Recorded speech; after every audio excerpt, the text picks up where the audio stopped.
बेबायदि चार्च एबा धोरोमनि बबेबा अनुष्ठानखौ टारगेट खालामनाया जोबोद दुखुनांथाव जादों। दा नंखायनो जायानो जाया मानो बियो पानिशमेन्ट मोननांगोन। दा नंखायनो एसपिआ बिखौ नागिरगासिनो दङ।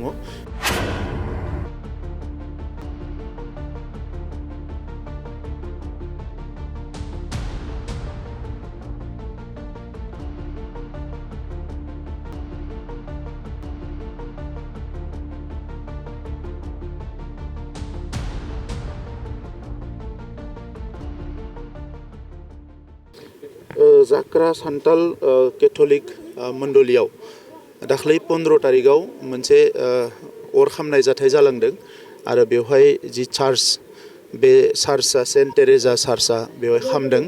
दा बेखौ लानानै पुलिसा बिजिरगासिनो दङ जे बेवहाय सोर इनभल्भ जानो हानाय, सोर माबा मोनसे माबानो हानाय।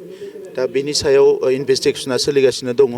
दा आंबो बेवहायनो बिथांमोननि दुखुनि समाव बाहागो लाफैदों आरो बेवहाय नुनानै गोसोआव आंबो दुखु मोनदों। जोंहा बिसेसकय सिबियारिफ्रा जोबोद खस्थ' मोनदों, आघात मोनदों गोसोआव। दा नंखायनो दुखुनि समाव जों बयबो बिथांमोनजों गसंफैदों आरो बेबायदि जाथाया गेजेर गेजेर जायोब्लाबो बेबायदि चार्च एबा धोरोमनि बबेबा अनुष्ठानखौ टारगेट खालामनाया जोबोद दुखुनांथाव जादों। दा नंखायनो जायानो जाया मानो बियो पानिशमेन्ट मोननांगोन। दा नंखायनो एसपिआ बिखौ नागिरगासिनो दङ। बेखौ सोरबा माने बेबायदि जाथाय जादोंना गुबुन जाथाय जादों मायबा मोनसे, बेखौबो बिथाङा बिजिरगासिनो दङ बेवहाय माबायदि जादों। दा नंखायनो बेखौ लानानै जोङो गुबुन साननांगौ गैया। जों जिखिनिखौ बुजिदों दा बेनिखायनो जे बिथां रायजो राजाफ्रा लुबैनाय बायदियैनो चार्चखौ लुफामफिननांगौ। दा बेखौ लानानै बिथांमोननि कमिटिजों आं गाबोननो सावरायगोन। सावरायनानै बिनि सायाव बेबस्था मोनसे लागोन। आङो रायजो राजाखौ खावलायदों जाहाथे बयबो खौसेयै थायो आरो बेखौ लानानै गुबुन जाहाथे सानलायलाया, बेखौनो आं खावलायदों। आरो बेबायदि जाथाया दासिम जोङो बेबायदि जानायखौ नुवाखैमोन, नाथाय बेवहाय जादों हिसाबै बिखौ निस्सय माने माबा मोनसे जाहोन थानोबो हानाय बा गैयाबो जानो हानाय।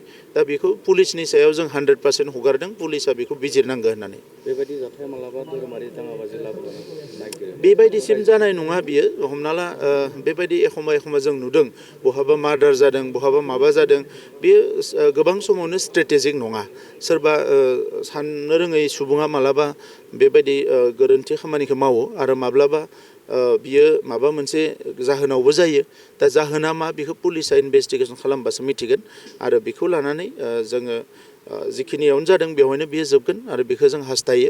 दा नंखायनो बेवहाय बर', सान्थालि, आदिबासि जिमान जनगोष्ठी दङ गासैबो ज' जाफैदों। आङो बयखौबो खावलायदों जे जों बयबो खौसेयै थानांगो, गोजोनै थानांगो आरो बिनि सायाव पुलिसनि सायाव हगारनांगो जे बियो जायानो जाया मानो पुलिसा बेखौ बरनगोन।